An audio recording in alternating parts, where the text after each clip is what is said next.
Welcome to another episode of real-life haunted stories. If you love chilling tales and spine-tingling horror stories, don't forget to like this video and subscribe to the channel. Turn on the notification bell so you never miss a scare. New nightmares drop every week. Stay haunted. So, let's start our today's episode. Today, I am going to share 8 real-life scary stories which keep you up tonight. First of all, I have a small request to you.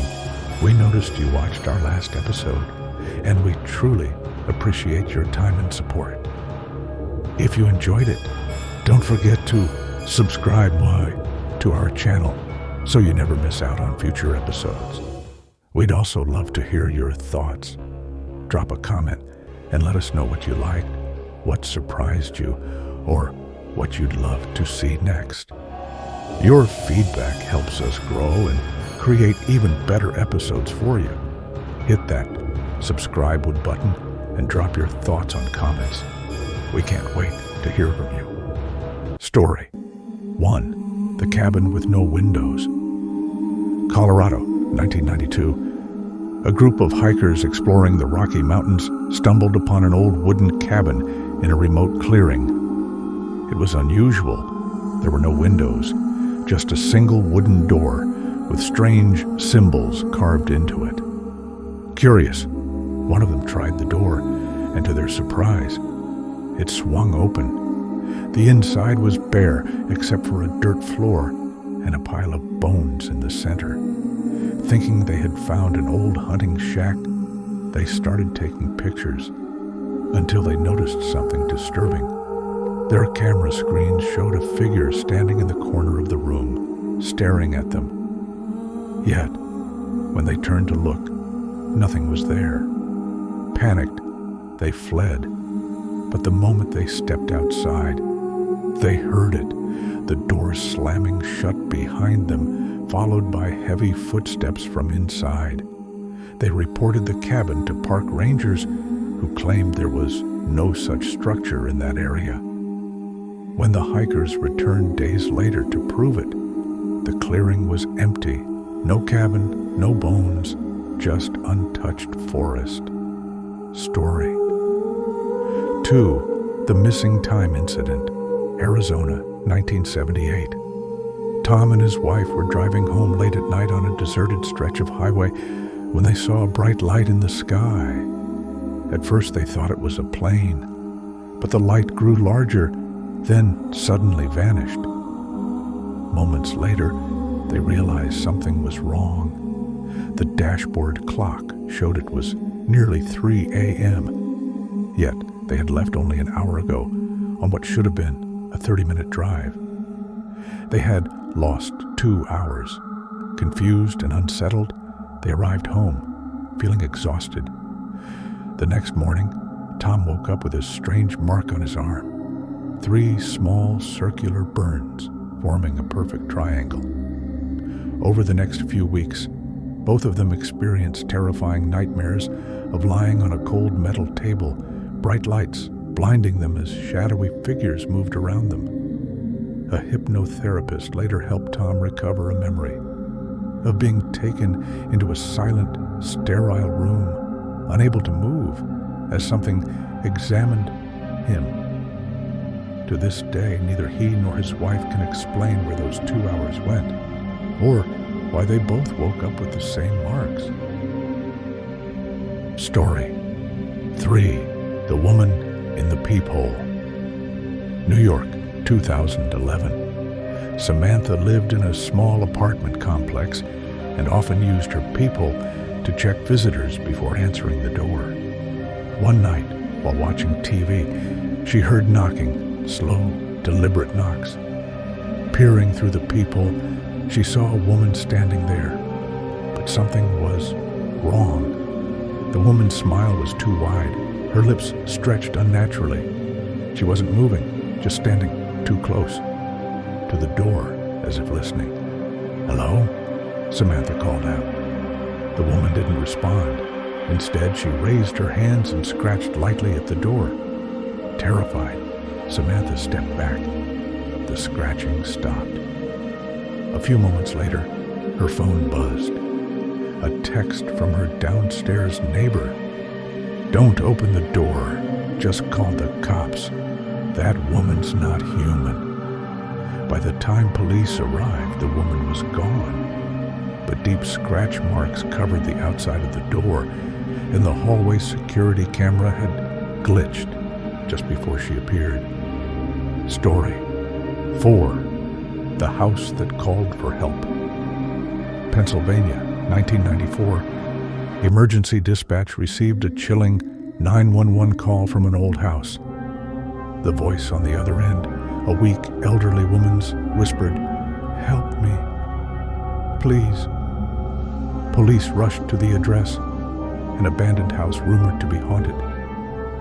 When they arrived, the front door was slightly open. Inside, there was no sign of life, just dust-covered furniture and broken windows. Then, they found the phone. It was sitting on the floor in the center of the room, the cord ripped from the wall. A search of the house revealed an even darker discovery, an old woman's body in the attic, long decayed, clutching a disconnected phone in her hand. The medical examiner estimated she had been dead for at least 20 years. Story 5.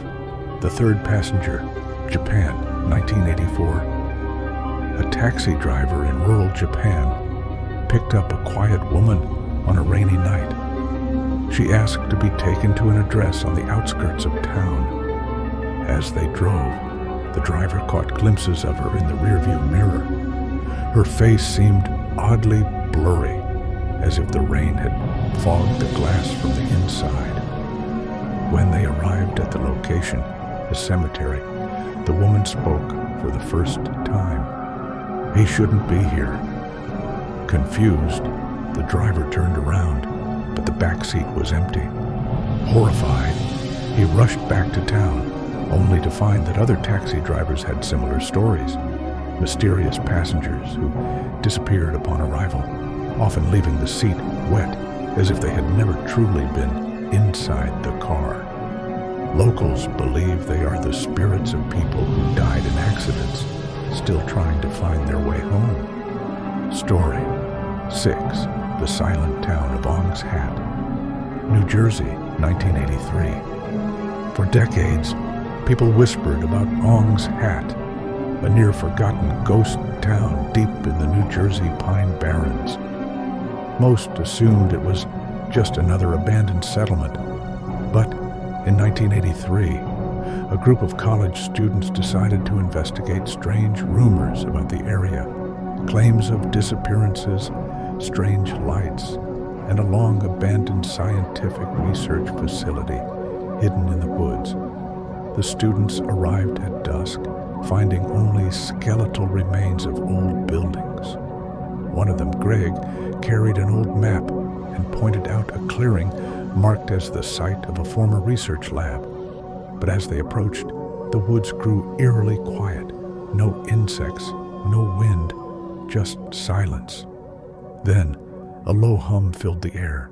The trees around them seemed to bend, as if being pulled by an unseen force. Then came a sharp, high-pitched tone, piercing their ears. Greg and another student, Lisa, ran forward, determined to find the supposed research site. But as they stepped into the clearing, the ground beneath them shifted. It was no longer dirt, but smooth metal, like a hatch buried under leaves. Before they could react, the hum grew deafening, and everything went black. When Greg awoke, he was alone. The sky above was no longer the overcast gray of New Jersey, but a vast, swirling void. The trees around him were wrong, tall, impossibly thin, their branches pulsing as if alive. He ran, calling out for his friends, but the landscape stretched endlessly in all directions. His voice echoed strangely, as though swallowed by the world itself. Then he saw something ahead, a figure, distorted and shifting, standing at the edge of a black doorway. Greg took a step forward, and suddenly, he was back in the Pine Barrens, gasping for breath. Lisa was beside him, screaming. The rest of their group was gone. The two of them fled the forest, never speaking of what happened. The others were never found. Local authorities dismissed the case as an accidental disappearance. But when Greg later returned to the site, the clearing was gone. No hatch, no metal ground, just untouched wilderness, as if nothing had ever been there. Story 7. The Cursed Room 428. Ohio State University, 1995. At Ohio State University, legends swirled around room 428 in one of the older dormitories. Students whispered that no one lasted a full semester living there. People reported nightmares, objects moving on their own, and shadowy figures appearing at the foot of their beds. In 1995, a student named Mark moved into room 428, dismissing the rumors as superstitions. The first few nights were uneventful until he started hearing knocking inside the walls. At first, it was faint, like pipes shifting, but soon it became rhythmic, deliberate. Then came the voices.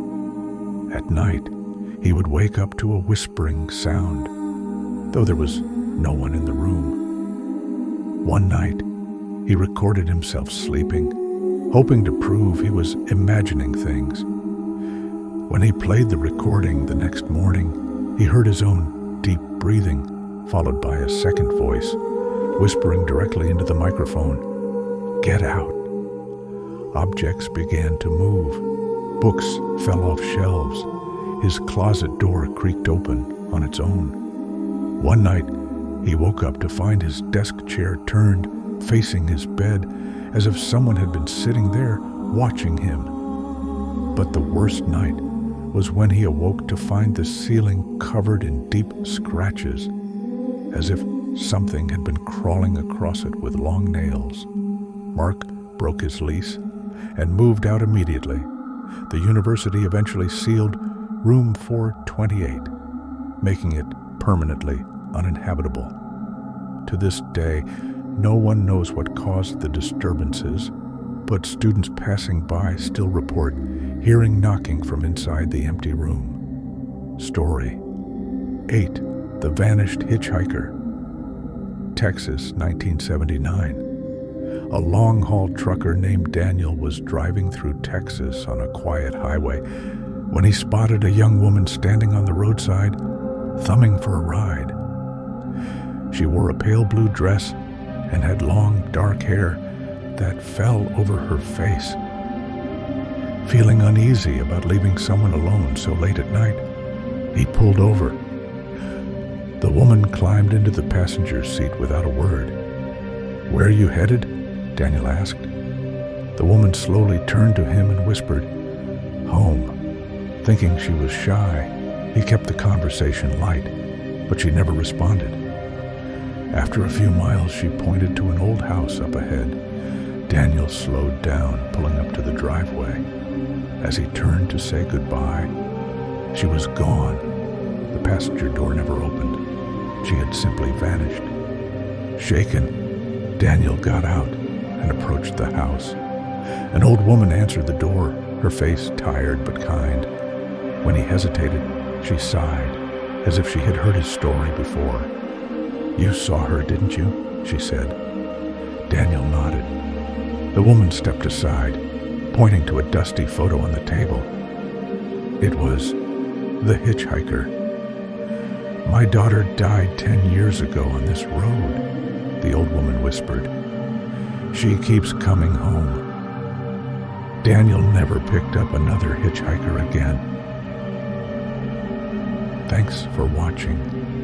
If you enjoyed the video, make sure to like, to show your support, comment to share your thoughts or ask questions, and don't forget to subscribe to stay updated with our latest content. hit the notification bell so you never miss an upload.